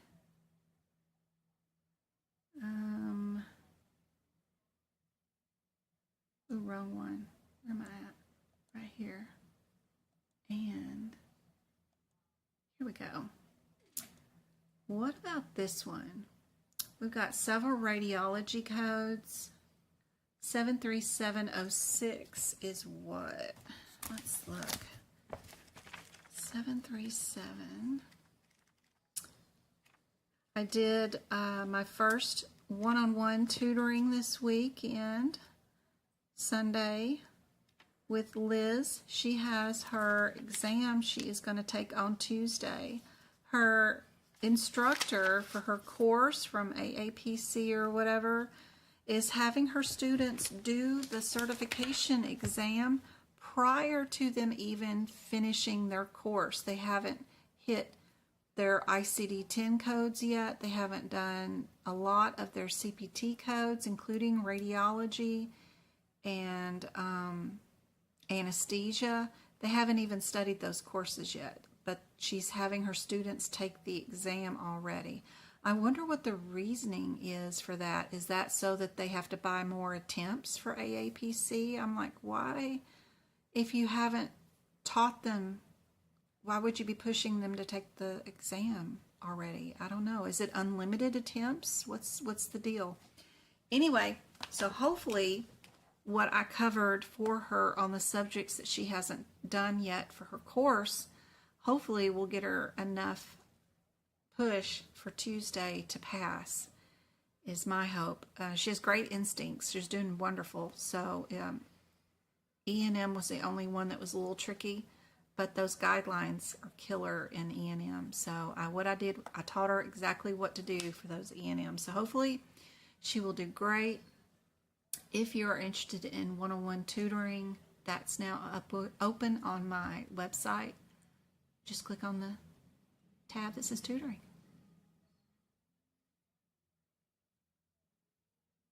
Yes, we got to keep Liz in the thoughts for this week. Is there a list of C codes that are listed first? Good question, Samantha. It's not always what's listed first. It depends on the scenario. What got them out the door to come see you today? So like, even if a patient was pregnant, right? You usually code pregnancy first, but what if they come to you in the ER because they have a dog bite? Are we going to code pregnancy first?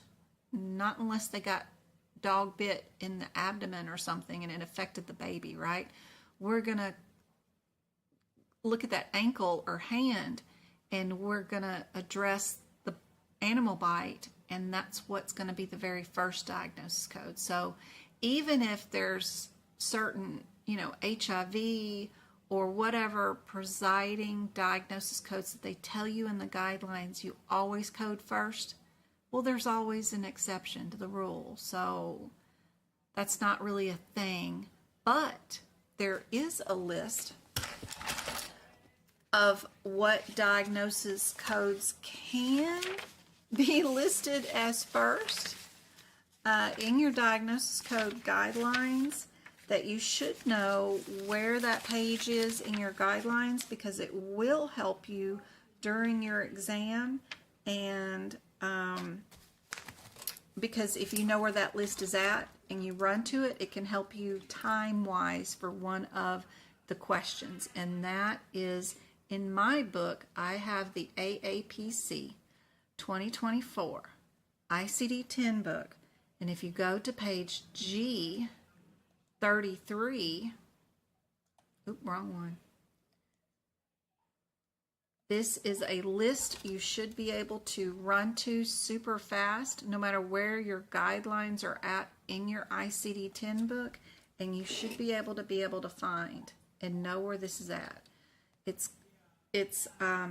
Z codes that may be principal first diagnosis.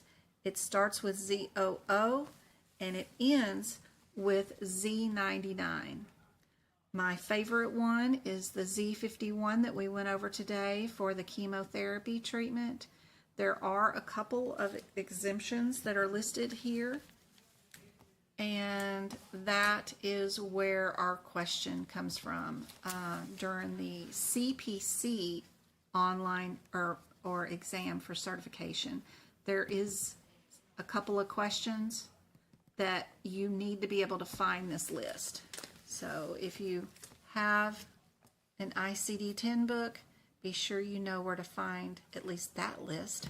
That is a key one for the exam, and I have it tabbed in the top of my book. I don't tab anything in the sides because that just gets in my way, but I do have that particular page tabbed for my exams.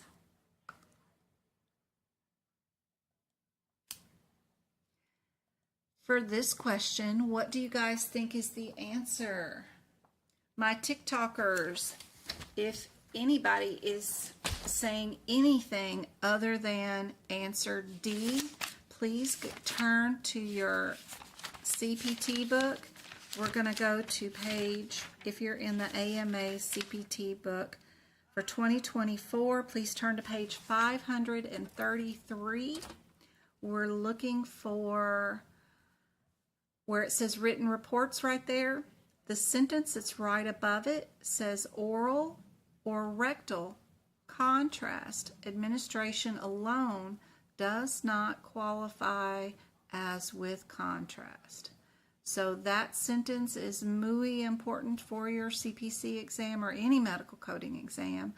So if they're taking their contrast orally or rectally, it does not mean that they had contrast. That's just, throw that out. The only contrast that matters that you get to bill for is contrast that has to be monitored, because you have to have staff standing by to give them anaphylactic medication for administration. So that would be IV contrast. So that is an important guideline to know, which is why D is the answer for that one. What about this one? We're doing an AP and lateral chest films that were performed by a physician's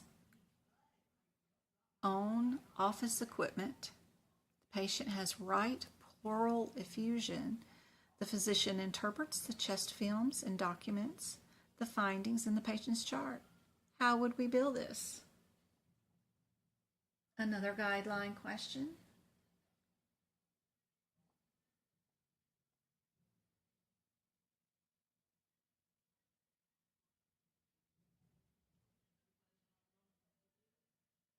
I'm on live on YouTube and TikTok at the same time. I just have my cell phone streaming the one on TikTok while I'm streaming on the YouTube direct. if you want a clearer view, just go to the YouTube channel at Medical Coding by Jen on YouTube, and you can see the full screen view of this replay, which is without the OBS and my Twilight posters. I got the actor that played Carlisle to do run lines with me. I got to be Rosalie, and he also signed one of the baseball t-shirts as the Cullens, and that's over there in that big old poster thing over here with them. And then I had a painting right there my mom did, that tree one right there. She painted that this year. 72-year-old. She's doing great. Look at that. Isn't that beautiful? Oh, I focused on it. There we go. It's a good picture. Anyway, y'all got my bedroom in the back view. So if you don't want the bedroom view, then go to YouTube and watch the replay of this. It'll be free on YouTube. What do you guys think is the answer? One trick I want to teach you guys is look at these answers as far as what is similar and what is abnormal about them, right? We've got 3 answers right here that all have a modifier with them. And we have 1 answer that does not. It's the abnormal one, right? A lot of times AAPC is trying to push you to make you think that you have to use certain things because you know the answer is not, if you know your guideline, right? So with this one, when a physician owns their own equipment and they're doing a chest x-ray and they're interpreting that chest x-ray, all they're going to do is bill the CPT code, because the CPT code itself includes interpretation. It's a billable code. The physician's going to get paid to do those x-rays, to store those x-rays, and to interpret those x-rays. That's what that CPT code does. The only time you add a modifier is when you're splitting up things or changing that CPT code into something it isn't. So if a physician was overseas and was electronically submitted these x-rays and asked to interpret them, and they did not see the patient and they did not shoot the films, but their advice was asked about the images, that's where you bill the 26. The TC is billed when a facility or a patient has to go to that facility to bill or to take that x-ray, and we just need a tech and a machine to do the x-rays, and somebody else is going to do the interpretation, right? I just need a building for a patient to go into to get a procedure or an x-ray or film done by a tech, because there's no one else that can do it or no building around that has it. This is where the TC comes in play. TC is a building and there's no interpretation done. There's nothing. It's just a split part of a procedure, right?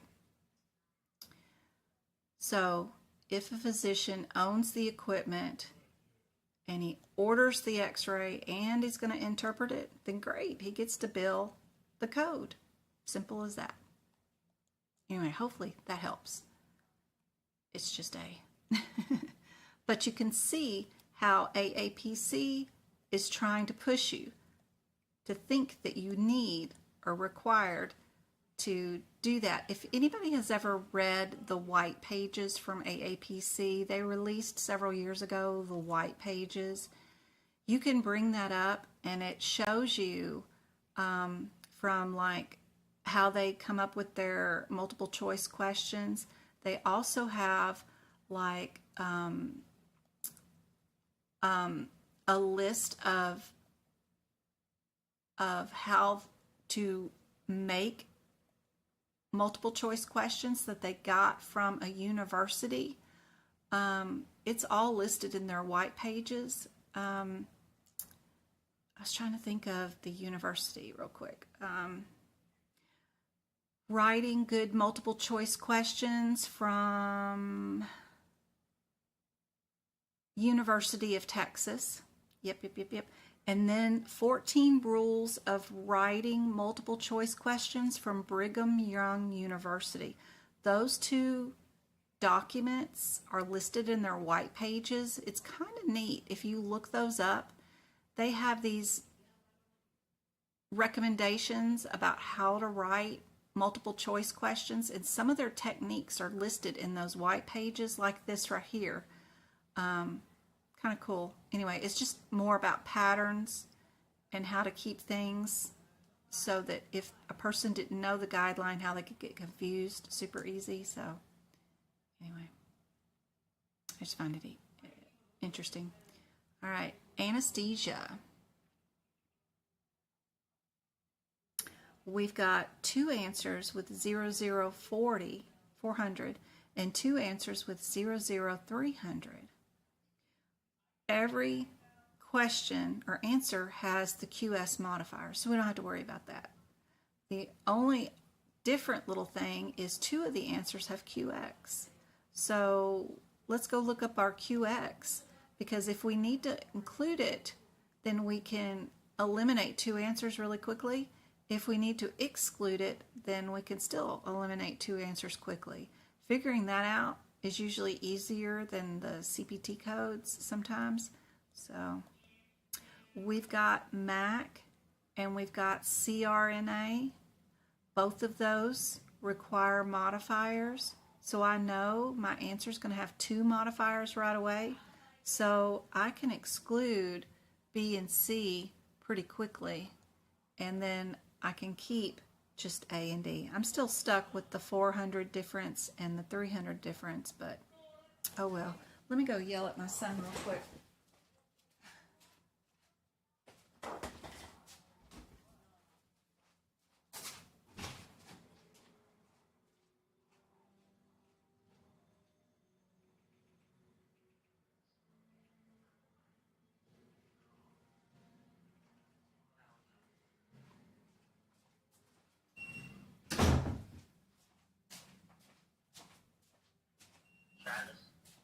He has to go now. He was being loud during my live lesson. He'll be back. Oh, okay. Thank you. Yeah, no problem. Mommy busted in and ruined his fun. All right. He is so excited for school to start. I've never seen a kid never want to be home during the summer like Travis. He cannot wait to get back into the drama of things. Oh my Lord. What do you guys think is the answer? What's everybody saying on YouTube? I got A's.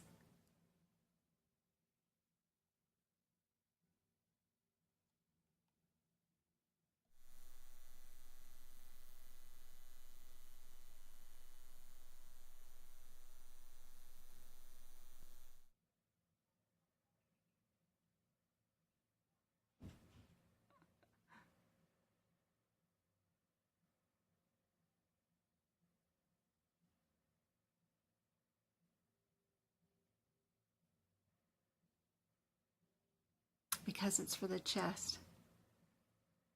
Yes, you can stack modifiers. Hey, Bless family, good to see you. Yep, Wednesday and Friday. I don't have Wednesdays up yet. Travis has cheer practice that day, but it's in the morning, thank goodness. 9 a.m., so we should be fine. I think we're going to be fine for Wednesdays. I just haven't created it yet. I've got one up for Friday for sure, because I don't have anything going on that day.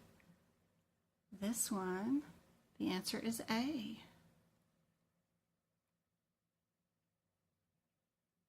Another anesthesia one. We'll do this last one and we'll be done for the day.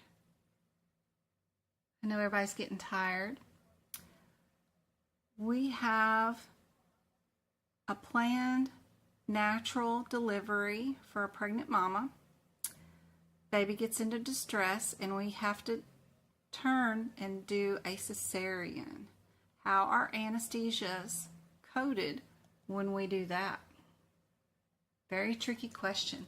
What do you guys think is the answer for this one?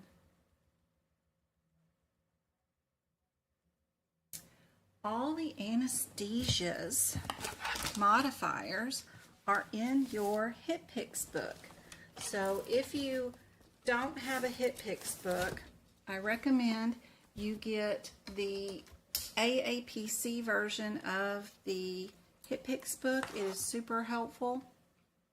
Let me get this up for you guys. Their version of the HitPix book has over 800 pages in it, but the cool thing is that the back cover of the aapc book takes all the modifiers. There's a blue zillion of modifiers. They're on the front cover of the book and on the back cover of the book. It takes them all and separates them and lets you know which ones are the anesthesia modifiers. And those anesthesia modifiers you should move to the anesthesia section of your CPT book. That way you don't have to have two books open. Everything from AA to QZ you should move to your anesthesia section. And let's see, do I show you how that works? Let's see.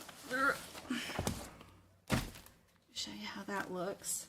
If you move that stuff to your anesthesia section, you're gonna move it to this page right here. You can move things like, you know, the types of anesthesia. There's 8 of those, and then all your little modifiers right there. Super helpful. That way you don't have to put any of that stuff in or have open to 2 different books. It's super handy dandy to move it all there near your anesthesia notes. Put this back up here for Tiki Talk. All modifiers that you cannot find in your CPT book are located in your HitPix book. Your HitPix book, if you do get the aapc version, also includes tons of good stuff in it that they could quiz you on, like your status indicators are in here, your payment indicators are in here, whether they have pass-through coding is in here. They also have your coding guidelines, your general correct coding policies for CPTs. And then they also have 100 of the publications from CMS, everything from what blood deductibles are to sleep testing and apnea studies, you name it, it's in here. I wish we had a whole index of what exactly was in here, but these are nerve conduction studies on how to code them, how to do kidney disease patient education. This is a nightmare. It's a ton of stuff. Therapeutic shoes. Lord have mercy. Guidelines for ambulances services. Super informative. Be sure you know where that is. But anyway, their HitPix book is quite extensive compared to any other version of the HitPix book. It's quite cool. Get rid of that. Back to this anesthesia question. We have a CRNA. We know that requires a modifier.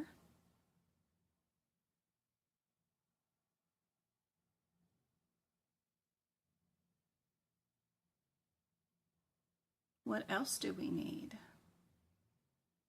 Would we use QX twice? Would we use QZ twice? What's going on here with these? What do you guys think? Anybody answering on TikTok? What do you guys think is your answer? What about YouTube? I gotta reboot my computer. I don't think it's working right. You passed your test, Julie.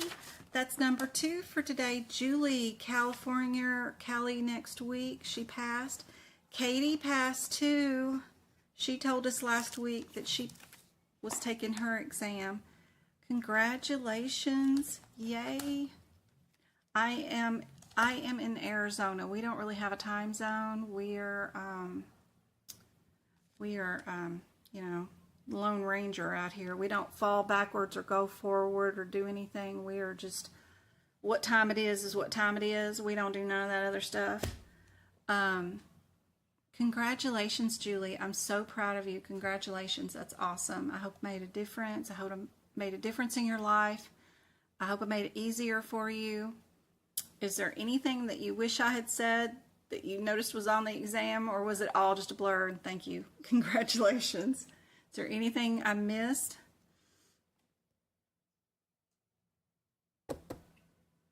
Didn't warn you about? Let's see, what was it?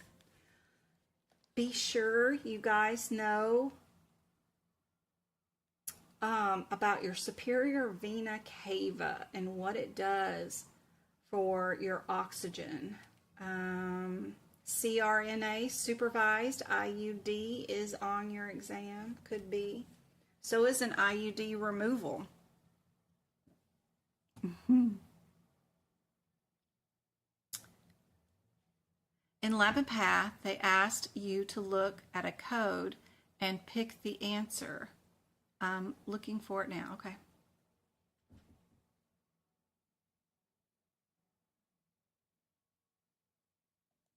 The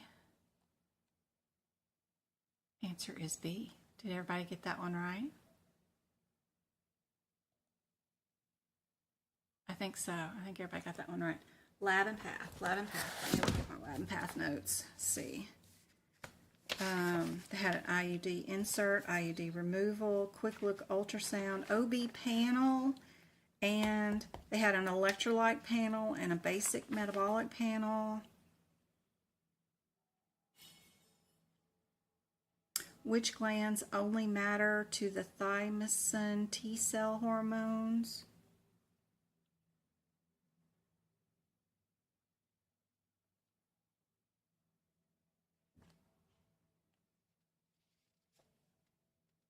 Because both codes require the QZ code, because the non-supervised, what was her status? The CRNA, right? Did both things. She did the, or he or she did both procedures, and the insurance plan required both. And you know, yeah, there was no direction from them going from the back anesthesia to full under anesthesia, and there was nobody directing that CRNA to do both. So, yeah, they required both. This is just the answer, remember, that AAPC wants. This isn't the answer that you will see in real life, so don't worry too much about the ins and outs of this kind of stuff, because it's all going to change. I'm new here. It looks like I do need to complete a test in order to become a CPC. Thank you kindly for your interest in just one test. It's only one little old test, and I teach from the exam point of view, and I can teach you how to pass for sure, just from the question point of view. I hope I can help you out. It is an open book exam, so that is super helpful. We can write in our manuals whatever we want, so we can take the exam. So it's always helpful to know what to write. QX, AA, QY, we're all on the exam. Which of the procedures is global? That's one of the questions usually asked on the exam. They might have an OB panel on the exam. Julie's still looking for the lab and path code. Pick out the answer. In lab and path, they ask you to look at a code and pick the answer.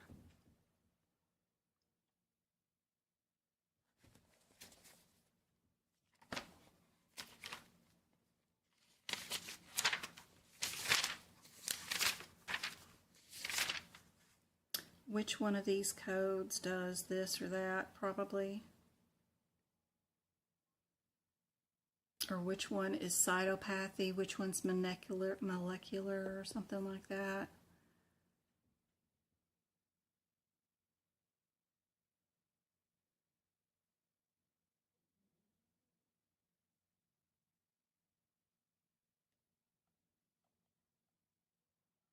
Taylor says, I think for me there was one about the branches of the aorta and one about the veins. Ooh, I love doing those. Those are fun. So nobody else likes doing them. Let me turn on my camera. That's where the appendix L comes in at. So if we go back here to our appendix L in the back of the book, super fun. We've got our arteries, right? And then we've got our veins, which are the blue. So if you're trying to track something, and like if they're asking about the celiac and you end up in the middle hepatic, what's the route? Just knowing that this box only goes to the proper hepatic because that's where that line is attached to. The only box that this gastroduodenal is attached to is the box that's up above it, which is this other pink box. So being able to follow these lines and know the track of these veins is super helpful. They usually give you the front one and they give you the back one, and you got to know the two in the middle. So just being able to follow the little boxes is all there is. This left axillary only goes to this box. And then this box gets split up by sub or brachial. The brachial goes to this box. The sub goes to this box. So knowing where those divisions are and being able to track them is all there is to it. Your superior vena cava, right here, goes innominate or brachial. So you just got to figure out, are you brachial or are you innominate? And then you can figure out if you're Brady, then you got to go right jugular or right subclavian, right? And then depending on whether you're jugular, you're up here in this box. If you're subclavian, you're only right here at the jugular. There's only one little word in that box. Or if you're axillary, you're here in the shoulder and the arm and the radial. Or the basilic. Kind of looks like a balsamic. Looks like a dressing. But that's all. It's just following the little lines. Love those. I like doing those. Yes, pulmonary artery.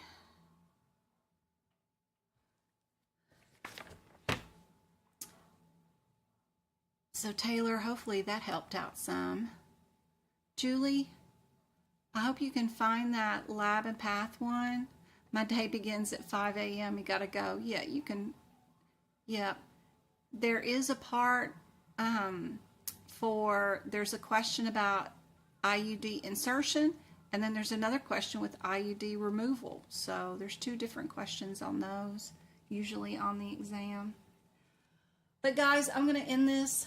I gotta go back out there with Travis. It's already almost 8 o'clock. I've been on for 2.5 hours. So hopefully we can get with Julie about her lab and path code question when we get a chance. She can email me at medicalcoding@gmail.com too. And I hope that's helpful. I hope to see you guys on Wednesday when we do another live and another one on Friday. They're completely free. Don't forget to check out my website for all my free resources. Thank you to the YouTube subscribers. Thank you to the website subscribers. I hope those extra practice questions and the YouTube videos help out a whole lot. If you're utilizing Pocket Prep and you clicked on my link from my website to get there, thank you very much. That helps pay for the YouTube subscriptions that I send out to you guys for free. And hopefully one of these days somebody will take me up on Mint Mobile because it is super helpful. I am so excited about saving that money. Car insurance went up $200 this month. Anybody else's? It went from $344 to $543 in 1 month. I cannot believe it. I got 2 cars that are just liability because they're old beaters. And then me and my oldest kid have a car with full coverage, 2 cars. That is way too much money for car insurance. Now I gotta go find a new car insurance person.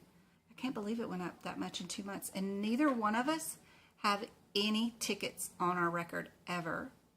And both of us work from home, so we don't travel, we don't go anywhere, and we've never had any wrecks or claims. But it is crazy. It's getting crazy out there with these bills, guys. Insane. I know. You're in the same boat, Michael. Crazy. I mean, I just have 2. One's a yard art, my dad's old Project Mustang, and then the other one is my old dad's Nissan Pathfinder, or a Nissan Frontier, sorry. But they just have liability on them. My Frontier has 170,000 miles on it. Works great too. I let a nurse borrow it today. The one that had her car broke down Friday out in the reservation. I let her borrow it today because the insurance company is denying her claim. She has one of those engine warranties, and it only has like 40,000 miles on it since they put the new engine on it or something. And it died again with the same engine problem where they need to replace the whole engine. Well, now they're denying the claim. I don't know what the deal is, but I let her borrow the car today. Now she's in the market to buy a new car, but oh, good gracious. It's crazy. They did ask a lot about QX, QY, and PH. Yep. Yes, Julie, email me when you find it or come see me on Wednesday. That would be awesome. Know your modifiers in anesthesia. Absolutely. Move those things. Get my anesthesia notes. They're great. They have the list out already printed for you. You could just copy it down in your notes. Super helpful. I'm so proud of you, Julie. You've watched 1 million of my videos and put up with me for a long time. Congratulations. All right, guys, I will see you on Wednesday. I love you guys. I'm proud of you guys, and I hope this was super helpful.